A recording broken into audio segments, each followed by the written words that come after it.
Bonjour à tous et bienvenue dans ce tout nouveau podcast que j'ai nommé Risk Taker. Ce podcast a pour but d'échanger avec différentes personnes sur un sujet bien précis, la prise de risque. J'aimerais mener une discussion avec chaque invité afin de vous montrer ce qu'est le risque pour chacun et de comment le gérer afin de faire des choses incroyables tout au long de notre vie. J'espère pouvoir vous apporter des réponses tout en apprenant moi aussi de mes invités. Vous présenter des expériences de vie incroyables et vous booster. Mais surtout, je vais vous donner l'envie de dépasser vos peurs et de réaliser vos rêves les plus fous. Je m'appelle Jonas Bell et j'ai l'honneur de vous présenter Risk Taker.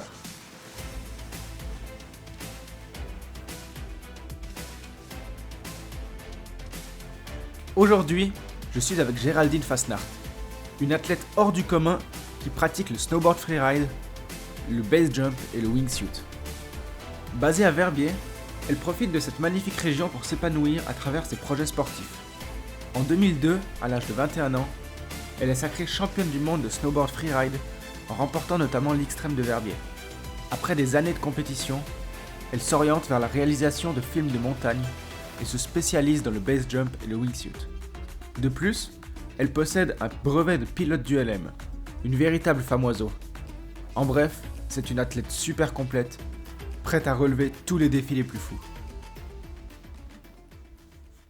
Mon énergie, quand j'ai voulu commencer par exemple le snowboard ou le base jump, j'ai vu des gens qui faisaient des trucs incroyables en montagne et moi je me suis dit mais moi aussi j'ai envie de faire ça en montagne.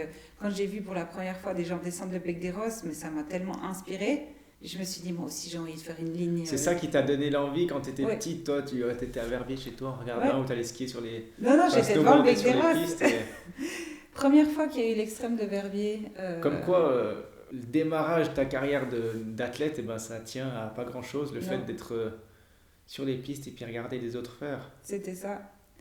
Et quand j'ai vu pour la première fois des riders descendre le Bec des Rosses, moi je pensais que c'était pas possible de descendre cette montagne. Elle était trop raide, il y avait trop de cailloux dans la face, c'était pas possible de descendre. Ouais. Et du coup je me suis dit, moi aussi un jour j'aimerais pouvoir être au sommet du Bec des Rosses avec les meilleurs riders du monde et puis faire une ligne aussi sur cette face. Parce que cette face c'est chez moi, c'est à Verbier, c'est là où j'ai tout appris et puis j'ai envie d'être là quoi. Donc il y a, tu vois, c'est aussi l'énergie des meilleurs qui te font avancer, puis qui te donnent envie de rêver, puis qui te disent moi aussi j'ai envie d'être à ce niveau un jour quoi. Et puis c'est qui t'a... T'as commencé le snowboard avec tes parents, c'est qui t'a emmené justement à faire ces montagnes, enfin commencer le snowboard, commencer la montagne, je sais pas à quel âge, t'as commencé à quel âge la montagne? Alors j'ai commencé la montagne, je dirais j'ai commencé le ski à 3 ans, j'ai commencé le snowboard à 8-9 ans.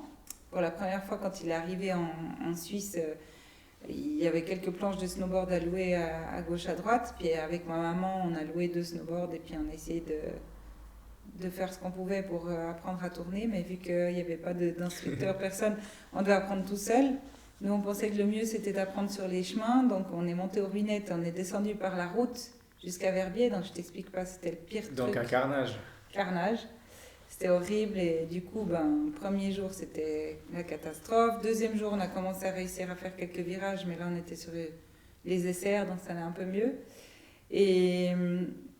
Mais ma maman n'était pas du tout montagne, elle n'a jamais fait de montagne dans sa vie, c'était juste une bonne skieuse. Mon papa, lui, jamais il est sorti des pistes de sa vie. Et du coup, quelques années plus tard, quand mes parents ils étaient déjà séparés quand j'étais petite, ma maman elle a eu un copain qui était skiman chez Ski Service, qui était un super bon skieur. Et dès qu'il avait un jour de congé, il m'emmenait avec lui, puis on descendait à travers la forêt des ruinettes, en bas sur Clambin, jusqu'à Verbier, et puis c'est lui qui m'a fait goûter la poudre, quoi. Ouais, ça a été le premier mec à te dire viens, on y va, maintenant on sort des pistes, on fait autre chose. Puis il m'emmenait avec lui et tout, puis après j'allais avec mes copains quoi. Dès qu'il y avait de la poudre, on sortait des pistes. Et puis à Verbier, avec les itinéraires freeride sécurisés, on allait avec mes copines, on avait 12-13 ans, on sortait des pistes. Ouais.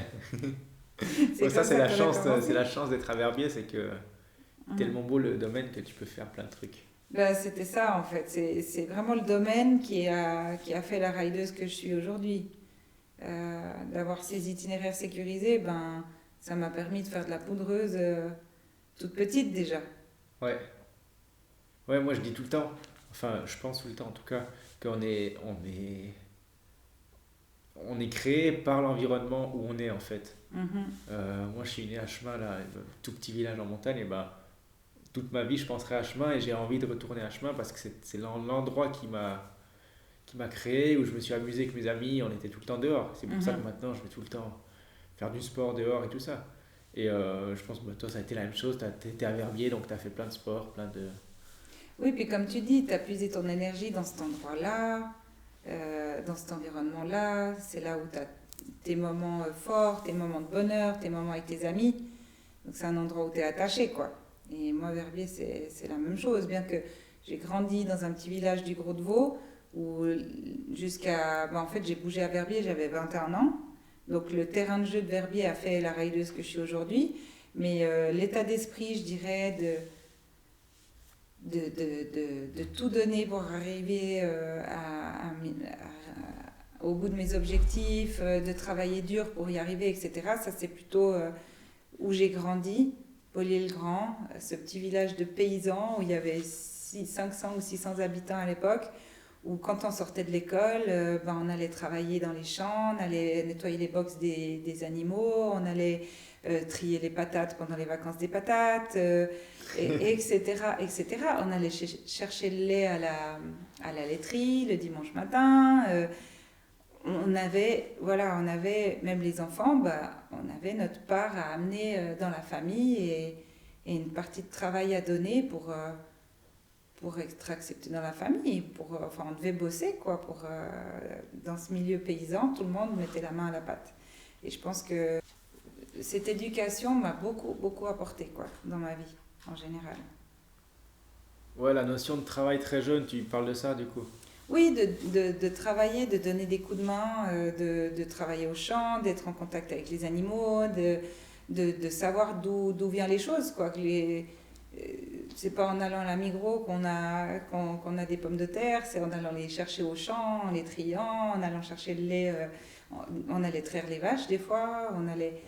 Enfin voilà, tout ça, ça m'a beaucoup, beaucoup appris sur les vraies valeurs en fait des choses. Et puis que ça tombe pas dans l'assiette comme ça tout cuit.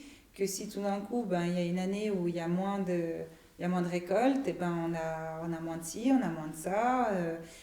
Manger et faire avec les saisons, s'alimenter à travers les saisons. C'est ce qui fait aussi que j'ai un métabolisme qui est dans une super forme parce que je pense qu'on doit vivre aussi avec les saisons pour être en super forme. Plein de choses comme ça. Ça m'a apporté des valeurs qui font et sûrement, je pense, la santé de mon corps est aussi beaucoup grâce à ça, aussi bonne, où je suis pratiquement jamais malade, je me sens en pleine forme parce que ben, justement, j'ai appris à vivre avec les saisons aussi. Ouais, ouais, ça aide, c'est clair. Puis quand tu dis en pleine forme, j'aime bien parce que ouais, je suis en pleine forme, mais t'as quand même fait des trucs complètement dingues, enfin, sportivement, physiquement et tout ça. Et puis c'est marrant comme tu parles de ça, comme si de rien n'était. Oui, ben après, si tu parles des coups durs, tu vois, j'ai eu des genoux pétés aussi. Hein, il y a plein de gens, ils pensent qu'il m'arrive jamais rien. Non, non, j'ai eu 3 ligaments croisés pétés, j'ai eu 2 hernies discales. Ben, j'ai réussi à tout réparer. Puis aujourd'hui, j'ai 41 ans. Et puis s'il faut que je parte demain au sommet de la IR, eh ben, j'y vais. Parce que j'ai décidé de m'entraîner, de remettre en forme mon corps. J'ai pas opéré mes hernies discales, j'ai réussi à les faire disparaître. Mais parce que j'ai travaillé et je suis persuadée que, que plus tu essaies de travailler avec ton corps, et toi tu le sais plus que personne, euh, quand tu t'entraînes, et plus ton corps il va se sentir bien, quoi. Mais si tu restes couché dans un canapé à attendre que le temps passe, eh bien, ton corps il sera de plus en plus mal, quoi. Ça, c'est Et clair. toi tu le sais, ça. Il y a pas de toute façon, il n'y a pas de miracle, on peut pas réinventer la Exact. roue. Et c'est pas en allant chez le médecin pour avoir une ordonnance de pilule que ça ira mieux, quoi. Ça passera, ça passera pendant un mois et puis 2 mois plus tard, bah, tu seras encore plus mal parce que tu n'auras plus de pilule et tu auras encore moins fait et ça sera encore pire. Ouais, Ouais, parce que tu as vécu plein de trucs durs, justement, autant des, des drames forts que tu as vécu en montagne, autant des blessures que tu as eues toi. Mhm. Euh, c'est un peu la question que je te posais, qu'on discutait inconsciemment en off tout à l'heure. Comment tu as fait pour repartir à chaque fois, pour te relancer et puis pas dire, ah non, là j'ai 35 ans, c'est bon, Ouais, j'ai j'arrive. fini, j'ai vécu assez de trucs durs, maintenant je me fais ma petite vie pépère. Là, j'essaie d'analyser la situation. Qu'est-ce qui m'est arrivé? Pourquoi ça m'est arrivé? Qu'est-ce que je dois en tirer? Et au final, où est-ce que je vais puiser mon énergie et qu'est-ce qui me rend heureuse, quoi. Euh, Parce que, comme tu l'as bien dit aussi, tu peux rester sur ton canapé à pleurer, mais tu seras jamais mieux. Et puis après quoi, tu prends une bouteille de whisky et puis tu fumes des pétards et puis tu attends de te ruiner la santé. Et puis non, moi ce qui me rend heureuse c'est d'être là-haut, d'être en montagne et puis ça me rend... j'ai perdu des gens, autant d'accidents. Ben, mon frère il s'est fait jeter par une voiture. J'ai perdu des amis de maladies terribles comme la SLA, donc sclérose amyotrophique. T'as tous les membres enfin les uns après les autres qui ne fonctionnent plus. C'était un ami qui était musicien, donc il n'arrivait déjà plus à bouger ses bras et il n'arrivait plus à jouer de sa guitare. Enfin, c'était terrible de voir ça. Ouais. Et puis en quelques mois, il perdait presque tout jusqu'à la fin où il n'arrivait plus à respirer tout seul. Et de voir, pour moi, c'est beaucoup plus dur de voir quelqu'un qu'on aime partir d'une maladie terrible que de voir ou de perdre quelqu'un qui vit sa passion à fond, partir en montagne ou partir dans ce qu'il aime le plus. Et c'est pour ça que c'est clair que c'est hyper dur de perdre des gens qu'on aime de n'importe quelle manière. Mais je dirais que j'ai plus la haine quand c'est quelqu'un que j'aime qui part à petit feu à cause d'une maladie. Et c'est ce qui me donne justement la force de rebondir et de refaire des trucs parce que je me dis, ben moi j'ai la chance d'avoir encore du crédit ici et de pouvoir encore vivre des moments forts et vivre et faire ce que j'aime. Donc je vais en profiter encore à fond. Souvent nos sports ils sont connotés comme des sports extrêmes et dangereux, etc. Euh, j'ai jamais eu l'impression de prendre des risques inconsidérés dans les choses dans lesquelles je m'exposais. Euh, j'ai toujours été, oui, on the edge, comme on dit, mais je me suis toujours préparée pour aller jusqu'au bout de mes capacités techniques, physiques. Et, et j'ai jamais eu l'impression de prendre le risque de trop. Après, on est euh, dans un milieu naturel où on n'a pas droit à l'erreur et où aussi parfois l'analyse des conditions peut être plus compliquée et on peut aussi se tromper parce qu'on est humain, on, on, on joue dans un terrain de jeu naturel où la nature sera toujours la plus forte et on sera obligé de l'accepter toujours. Ouais, tu étais consciente en fait que. Enfin, tu as toujours été consciente que les sports que tu fais, autant le snowboard freeride, la wingsuit, le base jump, que c'était des. Ouais, que tu prenais un risque, qu'il Mhm. fallait le gérer, Oui, et puis qu'il fallait faire avec, en fait, il n'y avait pas le choix.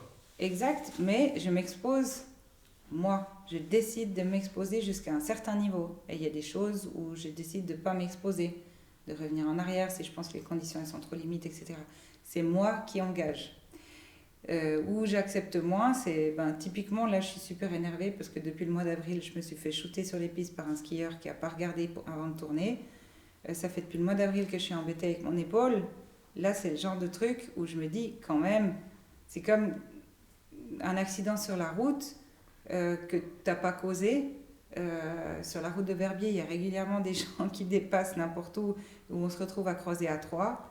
Si je passe en bas la route de Verbier à cause d'un fou qui dépasse à un endroit où on ne voit rien, j'aurais beaucoup plus de peine à l'accepter aussi. Parce que pour moi, c'est des dangers auxquels je n'ai pas décidé de m'exposer moi-même. Ouais, tu prends toi la responsabilité. Exact. Ok, je me suis lancé dans cette phase. Ok, j'ai fait ce saut. Ok, là je veux prendre ce vol depuis la guerre ou j'en sais rien. Mhm. C'est moi qui le fais. Je me suis préparée je suis prête techniquement, physiquement, je pense que les conditions elles sont bonnes pour le réaliser, ou je pense qu'elles sont pas bonnes et puis je redescends. Ouais. Mais c'est moi qui décide de prendre le risque ou pas. C'est comme quand je suis au bout de piste avec mon avion prêt à décoller. Ben, je sais que j'ai tout contrôlé, que tout est nickel et puis que les conditions elles sont bonnes pour décoller. Si je décide de décoller, c'est que je suis prête et que tout est bon. Ouais. C'est juste ça. Pour moi, c'est pour ça que je dis souvent, ça fait rire la galerie, mais que c'est plus dangereux pour moi d'aller travailler pour quelqu'un qui habite à Lausanne, d'aller travailler tous les jours à Genève en prenant l'autoroute, que de faire ce que je fais en montagne. Parce que moi, j'ai le choix de faire demi-tour et de m'exposer ou pas. Ouais. Quand Ouais. on regarde le nombre d'accidents qu'il y a sur l'autoroute. Bon, non, vaut mieux pas regarder parce que on prend peur après. Et puis encore plus loin que ça, je rigolais avec un guide de montagne parce que j'ai ouvert le saut du Téchorn en wingsuit en 2016. Et puis quand je suis arrivée à la cabane pour dormir au col du Téchorn, il y a un guide, il voit mon gros sac et tout, puis il me dit c'est quoi ce gros sac, un parapente? Je dis non, c'est une wingsuit. Ah, toi t'es une folle qui saute en wingsuit, tu vas mourir. De toute façon pour lui c'était clair. Et puis j'étais là, non mais si on regarde franchement, moi je suis montée ce matin pour traverser cet énorme glacier qui nous sépare de la voiture jusqu'à la cabane ici, parce que je voulais que les ponts de neige ils soient assez solides, parce que les crevasses elles sont énormes. Toi tu as traversé cet énorme glacier à 3h de l'après-midi quand les ponts de neige ils sont vraiment pas du tout solides. Et demain on va faire l'ascension du Téchorn ensemble. Moi j'arriverai au sommet, je vais pique-niquer tranquille en attendant les meilleures conditions pour voler. Et puis toi, tu vas redescendre l'arête, tu vas retraverser ce glacier rempli de crevasses en plein milieu d'après-midi quand de nouveau les pans de neige ils sont hyper fragiles. Alors que moi, j'enfile ma wingsuit, j'attends les top conditions, je vole et puis j'arrive à Têche en 3 minutes et je vais boire mon café sur une terrasse.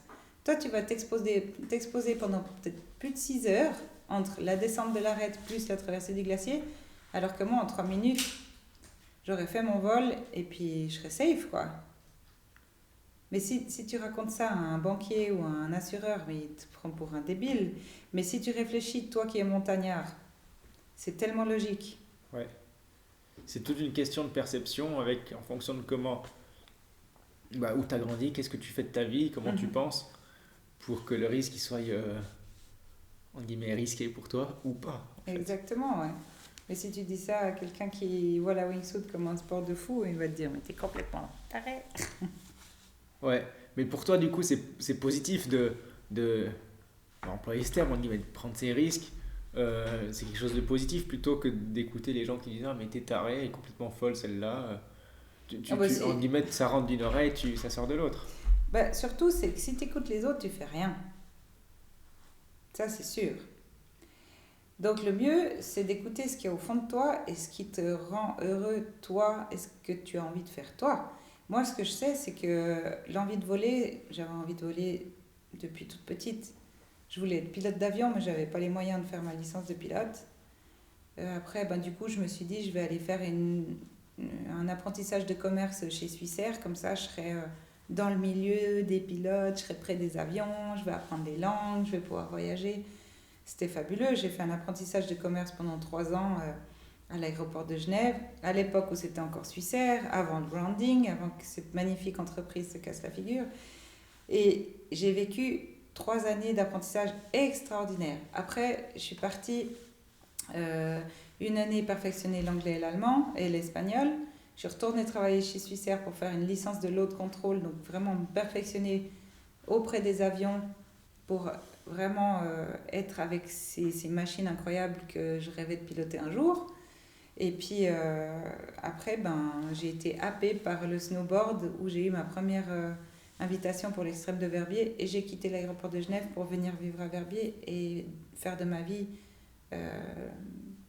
du snowboard et de la compétition de snowboard. Et j'ai jamais quitté cette idée dans ma tête de devenir un jour pilote. Et vu que j'avais pas les moyens d'aller chaque été faire du snowboard en Amérique du Sud ou en Nouvelle-Zélande ou d'être sur les glaciers ici pour m'entraîner, je me suis dit il faut que je trouve un sport d'été qui me fasse autant triper que le snowboard, qui me donne envie de monter sur des magnifiques sommets et qui me donne autant d'adrénaline et de bonheur, en fait, ce bonheur de voler sur la neige quand tu rides, quoi. Et puis j'ai vu des images de base jump et je me suis dit, mais ça, c'est juste, c'est comme du freeride, mais c'est l'été, quoi. Ouais. Et je me suis dit, il faut que je trouve le moyen de commencer ce sport le mieux possible. On m'a dit, il faut faire du parachutisme. Du coup, j'ai commencé le parachutisme en 98. Quand je travaillais à l'aéroport de Genève, il y avait un aérodrome juste à côté. Et puis, je me suis dit, dès que je me sentirais prête avec assez de sauts d'avion, j'irai sauter mon premier pont, puis ma première falaise. Puis j'ai enchaîné par la suite avec ça. Mais mon but, c'était vraiment de sauter de falaise, quoi, d'aller en montagne pour faire du base jump. Ouais, c'était l'appel de la montagne qui t'a emmené vers ce sport, l'appel de l'adrénaline, l'appel des sensations, tout ça. Surtout être, comme tu dis, en montagne, d'être dans mon environnement. Et pour moi, sauter d'avion, c'était tellement pas naturel que j'avais super peur. Il m'a fallu plus de 30 sauts pour me sentir moins apeurée au moment où ils ouvraient la porte puis qu'ils me disaient, bon, préparez-vous à sauter. Mais j'étais en flip total. Je me sentais beaucoup plus en phase au sommet d'une falaise quand je me suis retrouvée. Parce que j'ai dû sauter d'un pont pour d'abord apprendre à sauter d'un point fixe. Le pont, j'ai pas du tout aimé parce que le stress urbain, d'avoir des voitures, d'avoir peur de se faire attraper par la police parce qu'on n'avait pas le droit de marcher sur l'autoroute pour aller sauter le pont, enfin, tout ce stress-là, j'ai eu horreur. J'ai dit, mais ce sport, c'est peut-être pas pour moi. Puis la première fois que j'ai sauté une falaise, c'était la magnifique cascade de Staubach à la hauteur Brunnen. Waouh, c'était la révélation. Je me suis dit, c'est vraiment ça que je veux faire. C'est trop beau.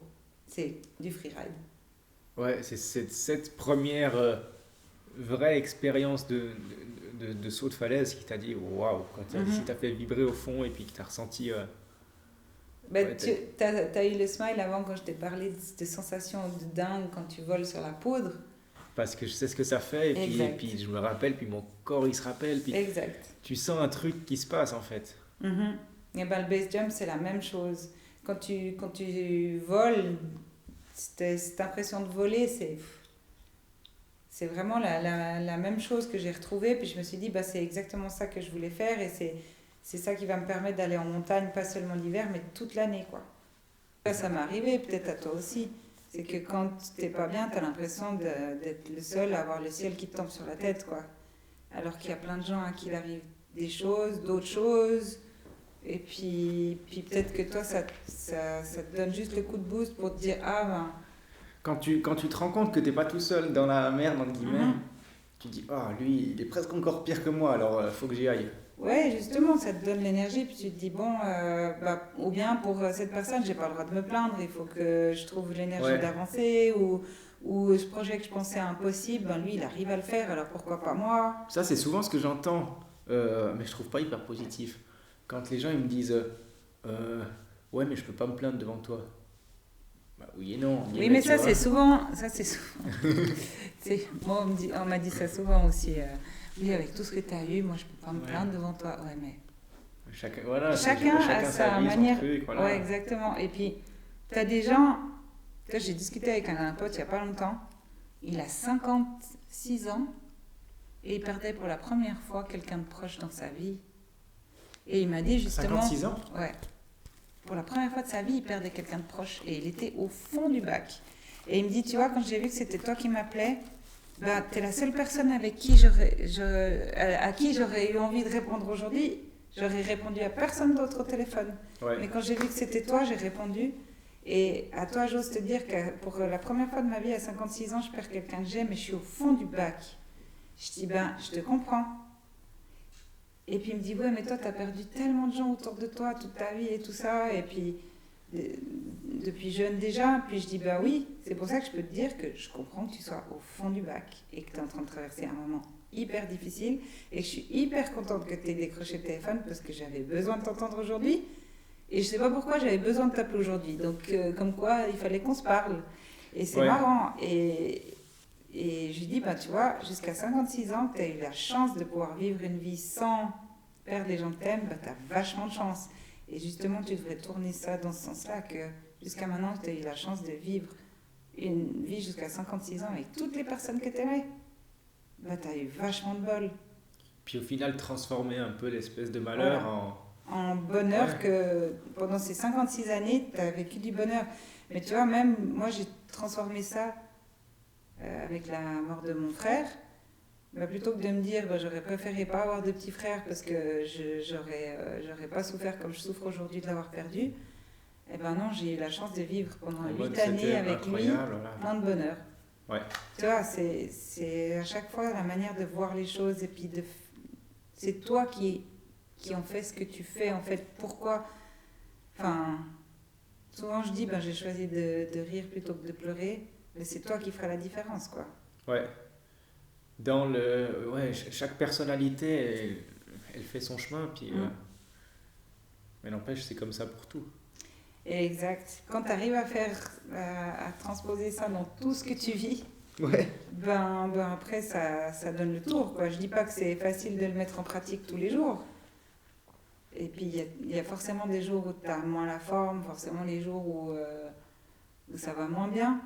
Mais si tu arrives à l'avoir tout le temps au fond de ta tête puis te le dire, eh ben, ça aide vachement. Parce que c'est vrai que quand tu prends les choses avec le sourire, ça va vachement mieux. Ouais. Ça va vachement mieux.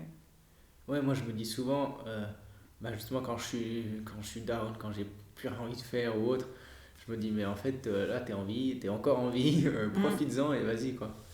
Plutôt que t'aurais pu canner 1 ou 2 fois, voire 3 dans ta vie.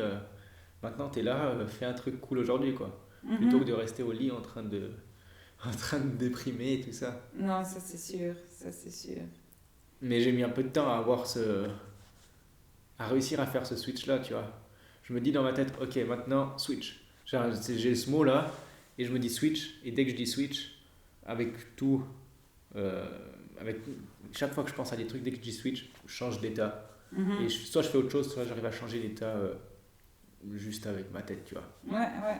Mais j'ai trouvé ce tips là, et puis en fait ça me change tout. C'est que, faut trouver à chaque fois le truc qui marche pour toi. Toi t'as un truc justement comme ça qui te... Quand tu vas mal et puis que tu dis ah putain faut changer. Ouais, quand tout d'un coup ça va pas super bien et puis que j'ai un peu un coup de blues et tout ça, je regarde un tout petit peu un plan plus large autour de moi, puis je me dis je regarde toutes les belles choses que j'ai autour de moi, en fait, et toutes les belles choses que j'ai eu la chance de réaliser, de vivre. C'est vrai que quand tout d'un coup j'ai un petit coup de moins bien parce que je sais pas moi, quelqu'un que j'ai perdu me manque, ou j'ai un petit coup de blues pour n'importe quoi, voilà, je me dis j'ai la chance de vivre où j'aime être, d'avoir une famille que j'aime, d'avoir un petit garçon magnifique, d'avoir eu la chance de vivre cette chose extraordinaire d'être maman, que je pensais jamais vivre dans ma vie, que j'avais décidé que j'avais accepté de ne pas vivre parce que j'avais perdu mon premier mari, j'ai perdu mon premier mari, tu vois, en 2006, et du coup, j'avais jamais rencontré une personne avec qui j'aurais voulu partager ma vie après lui, puis j'avais accepté le fait que j'avais eu la chance de rencontrer mon âme sœur une fois dans ma vie, puis je le rencontrerai plus jamais. Je rencontrerai plus jamais quelqu'un avec qui j'ai envie de vraiment partager ma vie, et de partager une chose aussi folle que donner la vie à un bébé et de l'accompagner dans la sienne. Et puis bam, je dirais presque 1 année plus ou moins, ou 2 ans plus ou moins après que j'ai accepté le fait de lâcher prise là-dessus, j'ai rencontré l'homme avec qui je voulais continuer ma vie. Ouais. Donc final, je pense que la vie, elle a une magie qui fait que même quand tu as le pire des trucs qui t'arrivent, tu as toujours droit derrière, pas dans les 2 semaines qui suivent, ça prend du temps des fois. Mais tu as toujours quelque chose qui arrive derrière qui est plein de lumière, en fait. Mais tu es à chaque fois obligé d'accepter. J'ai un peu le même exemple. Ça m'est arrivé pour ma copine. Après l'accident, je me voyais pas du tout charmer des filles ou être attirant pour les filles. Je me dis, mais qu'est-ce qu'une fille elle va foutre avec moi Et puis d'un coup, je commence à rencontrer une fille avec qui on discute bien, avec qui on échange, et puis on passe des moments ensemble. Et puis j'avais aucune arrière-pensée pour sortir avec elle, pour essayer de créer quelque chose avec elle, jusqu'au moment où je dis, et ben là encore, switch, ok, j'accepte que je suis comme je suis, et pourquoi pas essayer. Et puis ça a marché, là ça fait 2 ans et demi qu'on est ensemble, donc Ouais, c'est génial. c'est pire cool. Enfin, je pense que bah, si c'est du vrai amour, enfin, elle est avec toi pour la personne que tu es, pour ce que tu as vécu aussi. Et puis, ben, la personne que tu es et ce que tu as vécu, ben, ton accident en fait partie. Tu serais pas l'homme qu'elle aime sans tout ça en fait. Et c'est pour ça que aussi, bah, après la perte de mon mari, plein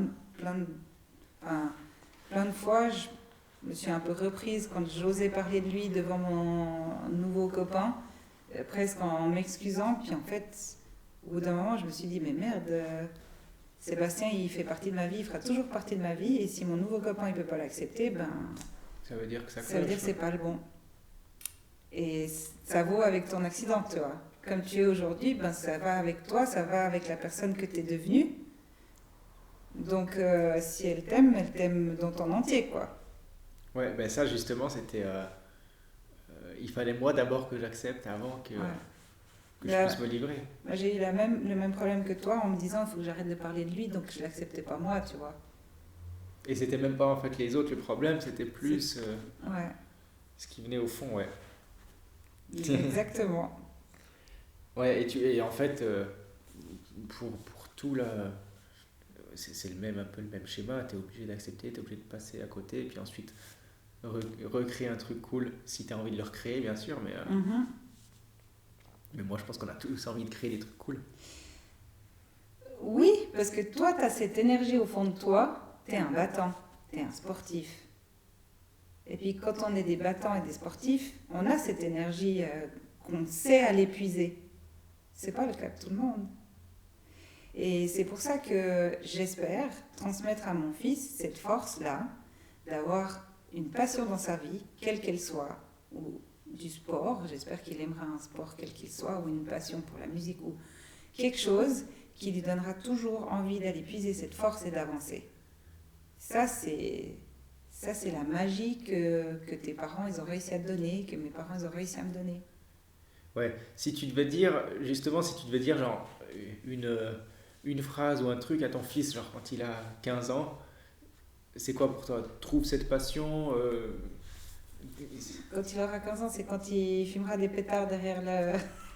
Bon, disons 20 ans, quand il commence à vouloir faire autre chose que fumer des pétards. Ouais, j'essaierai de lui dire en fait tout au long de sa vie, quoi. Déjà maintenant, j'essaie de l'emmener faire plein de trucs pour qu'il découvre un maximum de choses et qu'il trouve ce qu'il aime faire. Et tout au long de sa vie, j'essaierai de lui dire, voilà, dans n'importe quel moment de ta vie, si tout d'un coup, ben, tu as moins d'énergie ou moins d'envie, et ben, trouve cette passion qui te donnera toujours envie d'aller de l'avant.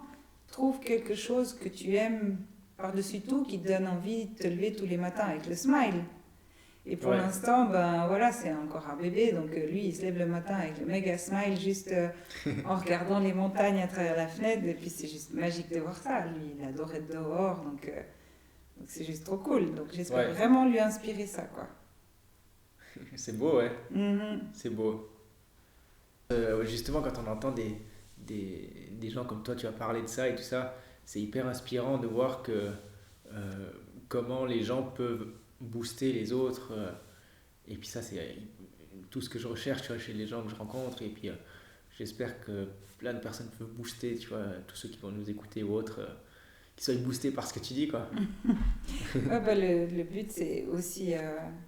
je pense que les rencontres dans la vie, c'est aussi ça. Où tout d'un coup, on va tomber sur un podcast et puis on va entendre une phrase. Et puis c'était la phrase qu'on doit entendre aujourd'hui pour la suite. Enfin voilà, moi, je me rends compte qu'en fait, dans ma vie, il n'y a pas eu beaucoup de hasard. Les gens que j'ai rencontrés, au final, ils ont fait qui je suis aujourd'hui. Ils m'ont aidé à justement voir les choses comme je le vois aujourd'hui et ils m'ont aidé à avancer. Je me suis construite grâce à toutes ces personnes que j'ai rencontrées à travers mes projets, mes actions, mes différentes choses, les moments que j'ai vécus, les moments où j'ai voyagé ou où j'ai travaillé dans certaines entreprises et tout ça. Et on dit souvent qu'à travers les moments durs, c'est là où on réfléchit plus, mais il y a aussi plein de moments exceptionnels que j'ai vécus qui ont fait que aujourd'hui, il y a certaines choses que je fais sans réfléchir, où on me dit oui, mais toi, tu es tout le temps tellement positive. Ben oui, je suis toujours tellement tout le temps positive parce que j'ai aussi eu la chance de voyager et de voir qu'il y a plein de gens qui n'ont pas notre chance. J'ai une fondation aussi en Roumanie où on aide des jeunes qui ont déjà pas de parents, qui sont dans des orphelinats et puis qui sortent des orphelinats à 18 ans et savent ni lire ni écrire et puis ils se prostituent pour manger. Et quand on voit ça et puis qu'on vit ça de près, eh ben on se rend compte que juste d'être né en Suisse en fait et puis d'avoir un toit sur la tête et une famille, on peut difficilement se plaindre de ce qui nous arrive. Ouais. Et que quoi qu'il nous arrive, ben, comme tu dis, je suis encore là, j'ai pas le droit de rester au lit, il faut que je fasse des trucs quoi. Bah, c'est quoi par exemple le saut ou la descente en freeride, peu importe, qui t'a procuré justement le plus de sensations? Ou un truc que tu te rappelles encore maintenant, que tu dis waouh, ça c'est en guillemets, la plus belle ou la plus intense expérience que j'ai vécue à travers le sport.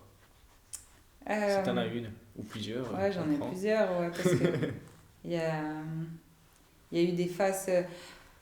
Je dirais, bon, la plus belle sensation ouais, c'est quand j'ai gagné l'extrême. Si tu parles de la carrière en snowboard, c'est vraiment la première fois que j'ai gagné l'extrême. C'était un truc de fou, quoi. Parce que moi, je suis arrivée avec ma ligne, je me suis dit, ah, bah, ma ligne, c'est ça, mais enfin, je ridais avec mes idoles. J'avais à peine 21 ans, ils avaient tous beaucoup plus que moi. Je me suis dit, moi, je suis le bébé de l'étape. Je fais ma première apparition et puis pas du tout, j'ai imaginé une fois même être en finale, parce qu'à l'époque, l'extrême, il y avait une phase qualificative et puis les 2 meilleures femmes et les 3 meilleurs hommes, ils nous remontaient en hélicoptère au sommet de la face pour faire un deuxième run. Mais jamais j'aurais pensé être en finale. Et puis quand ils ont annoncé les résultats des qualifs et puis que j'étais en plus première des qualifs et puis que j'allais monter pour la première fois de ma vie dans un hélicoptère, je savais plus où j'étais. Hein. Et là, c'était la plus belle journée de ma vie, quoi. Là, c'était l'euphorie à Totale. fond. Total. Et je prends pour la première fois un hélico, je ride 2 fois en une journée le Bec des Rosses avec les athlètes que j'avais en poster dans ma chambre. Enfin, je me sentais plus. Enfin, j'étais dans un autre monde, quoi. Donc, ça, c'était vraiment une journée assez folle. Et puis, sinon, je dirais en terre de Baffin, j'ai ridé le plus beau couloir de ma vie. Donc, la terre de Baffin, c'est une petite île qui se trouve entre le Groenland et le Canada, où il y a des personnages exceptionnels qui sont les Inuits, qui maintenant malheureusement ne sont plus des nomades, mais ils sont sédentarisés grâce aux Canadiens. Et ça se sent la haine que j'ai là. Je voulais dire, t'as dit grâce ou à cause? J'ai pas compris. À cause des Canadiens. Je voulais pas te reprendre, mais c'est clair que j'ai dit grâce aux Canadiens, mais c'était plus... ouais. Parce que justement, je suis un petit peu...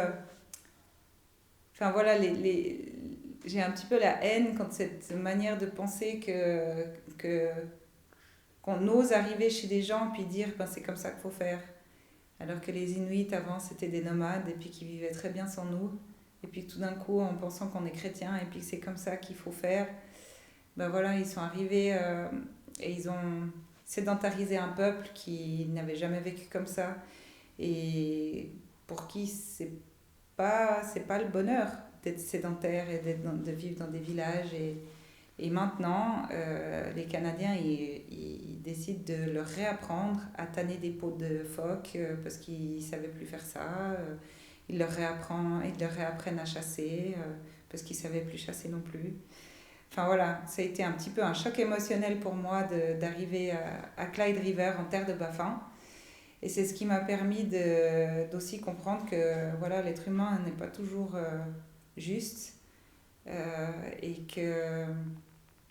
et que la vie n'est pas toujours juste non plus. Mais j'ai vécu une expédition extraordinaire où on est parti dans un fjord pour aller explorer plein de sommets différents. Et on a ouvert 8 nouveaux sommets en wingsuit, des falaises magnifiques dans un bras de mer gelé où on campait. On est resté là pendant 6 semaines en autonomie totale.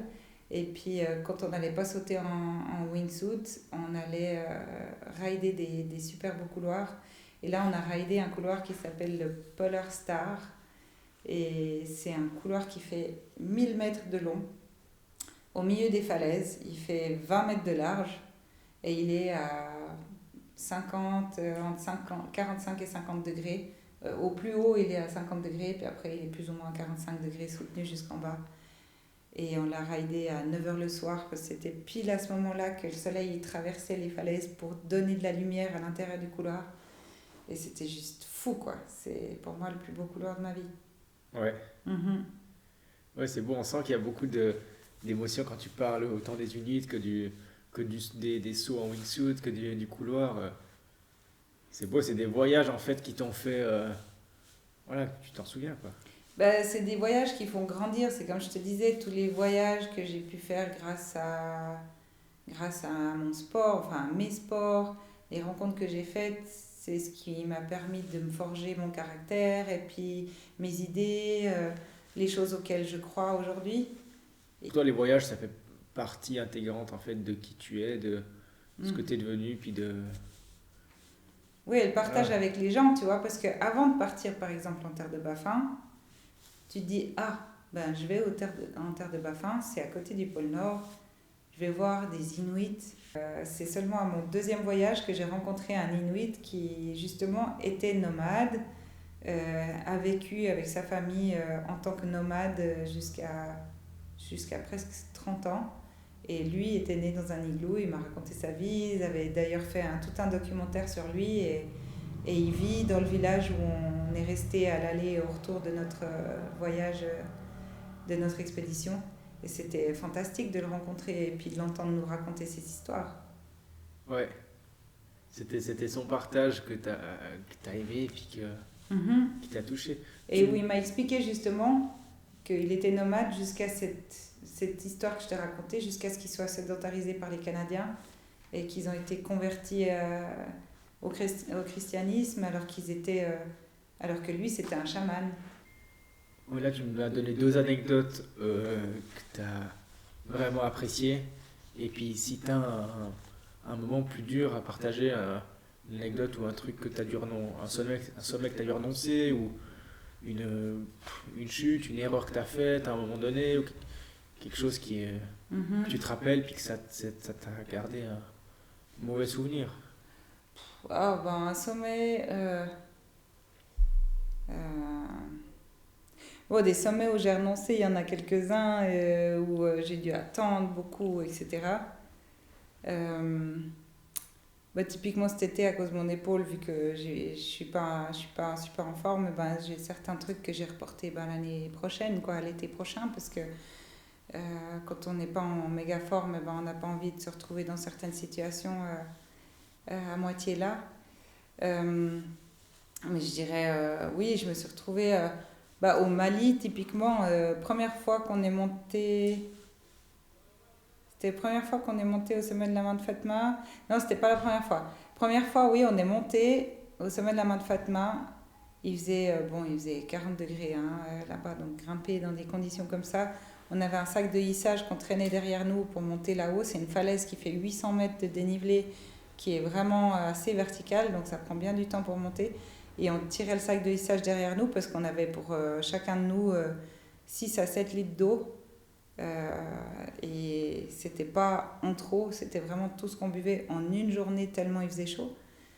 Et on n'a pas pu sauter le soir en arrivant au sommet parce qu'il y avait trop de vent, trop de thermique et tout, donc on a décidé de dormir au sommet. Mais ça, c'était quelque part une magnifique anecdote parce que le lendemain on a pu sauter et en plus on a passé une des plus belles nuits de ma vie parce que vu qu'il y avait zéro pollution de lumière, en plus c'était la période où il y avait le plus d'étoiles filantes. Et donc du coup, on s'est retrouvés sous un ciel d'étoiles filantes au sommet de cette falaise à dormir, où quand je mettais mes mains en l'air, j'avais l'impression d'avoir les mains qui traversaient la Voie lactée. C'était un truc de malade. Mais c'était quoi, une semaine après, on est remonté avec toute une équipe de tournage justement pour faire un film.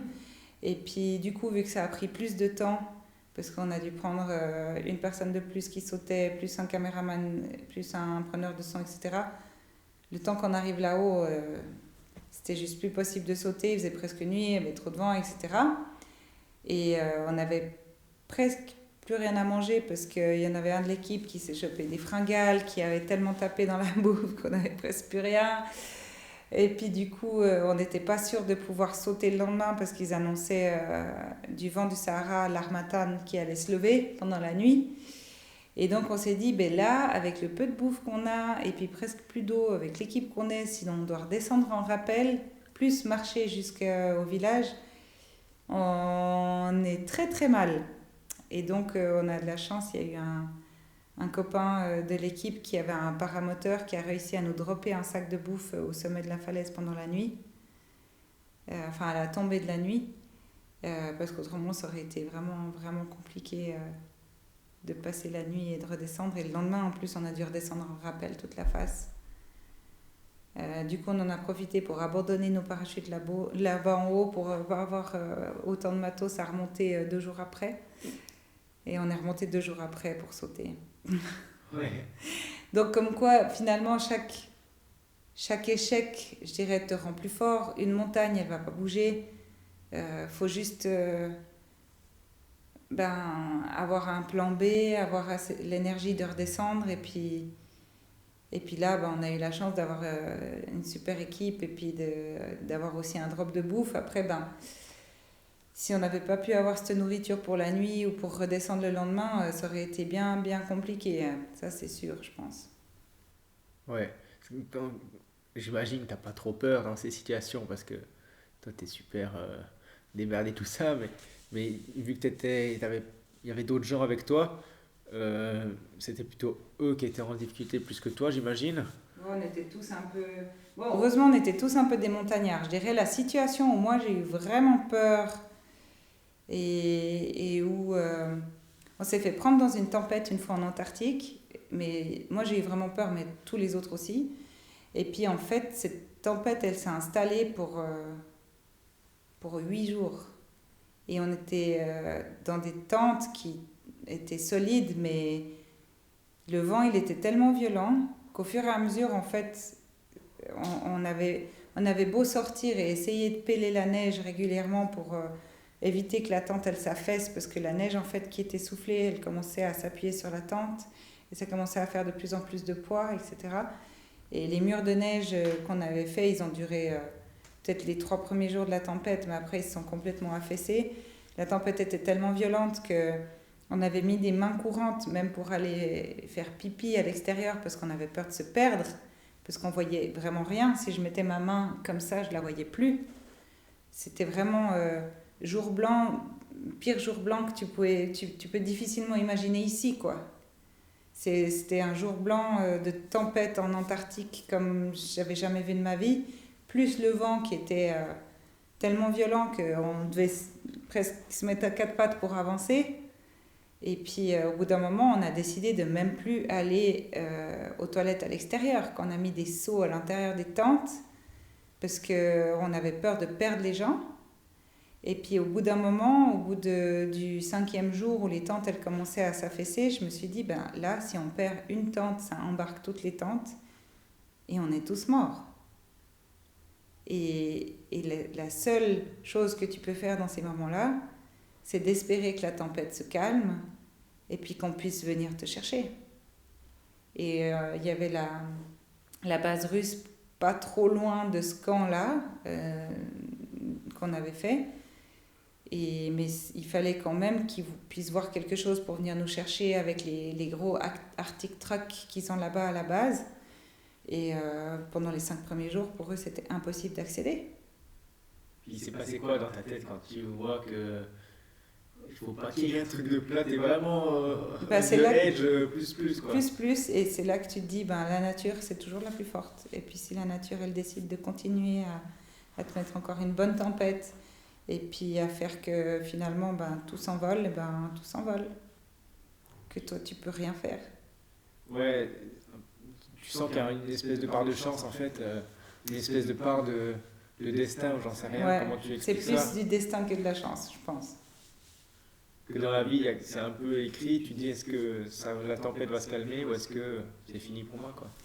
C'est ça, tu peux regarder tu peux prendre ton téléphone satellite et puis essayer d'appeler toutes les météos que tu veux, essayer de regarder toutes les bases météo que tu veux, etc. Si la tempête elle continue. Et puis voilà, c'est encore une fois, la nature c'est la plus forte. Et puis à un moment donné, je me suis dit, j'accepte le fait que le destin, soit va faire que la tempête elle va continuer et puis qu'on est perdu. Ouais. Soit le destin va faire que la tempête elle va s'arrêter et puis qu'ils vont réussir à venir nous chercher et puis on va pouvoir évacuer le camp. Et on en est arrivé à vraiment devoir évacuer le camp et ils ont réussi à venir nous chercher dans une petite accalmie. Et on a pu être mis à l'abri à la base scientifique russe. Ouais, donc c'était pas joué à grand chose quoi. Ça, c'est vraiment pas joué à grand chose. Et puis après, ça a remis 3 jours pas bons de tempête. Mais finalement, on est retourné au camp forcément pour aller tout démonter les tentes, récupérer tout le matériel et tout ça. Et finalement, les tentes, on s'est rendu compte qu'elles avaient tenu, mais elles étaient quand même bien affaissées. Donc on aurait été quand même un peu mal pris, je pense, si on était resté au camp. Ouais.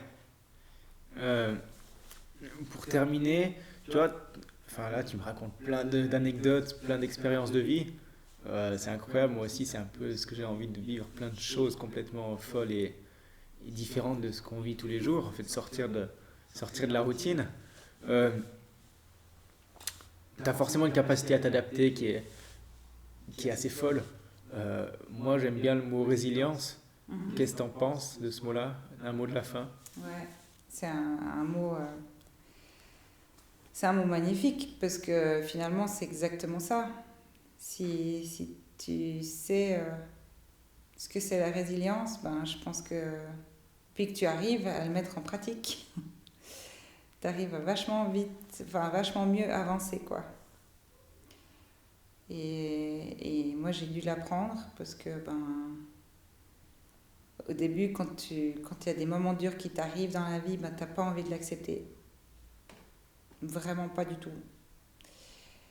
Et tu as envie d'appuyer sur rewind, tu veux revenir en arrière, mais ça marche pas.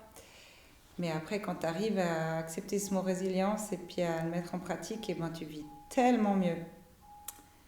Et la vie, elle te donne des expériences que tu dois apprendre à vivre de cette manière-là.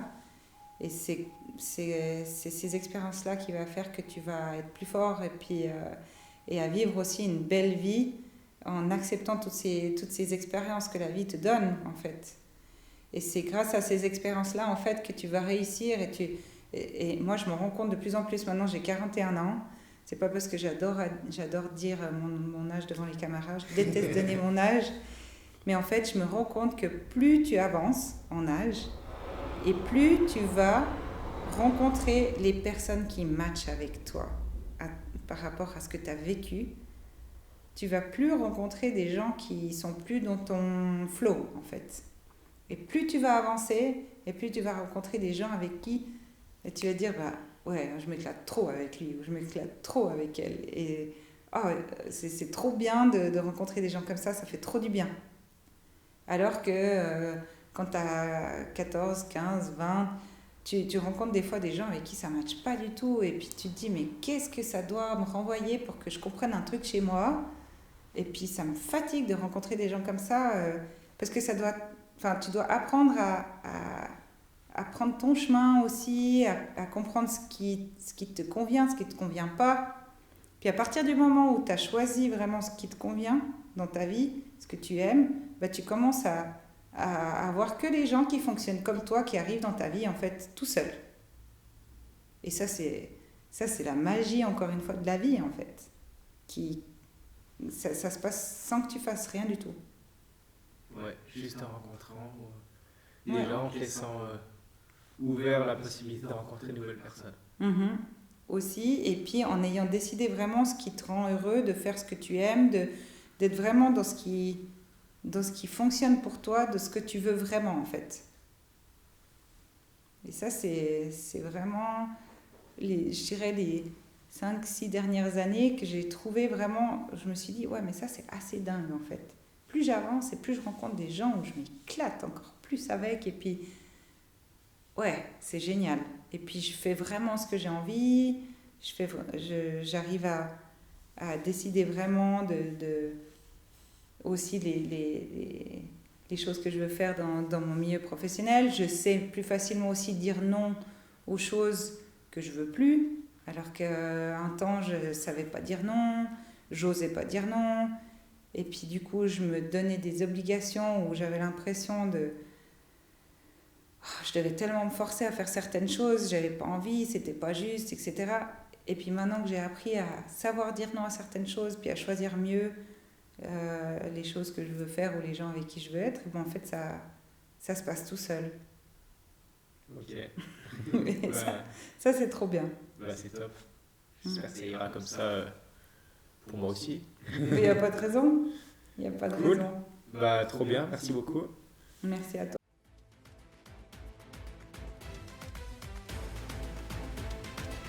Merci à tous de nous avoir écoutés, j'espère que ça vous a plu. Je vous dis à très bientôt pour un nouvel épisode et n'oubliez pas que le meilleur moment pour passer à l'action, c'est maintenant.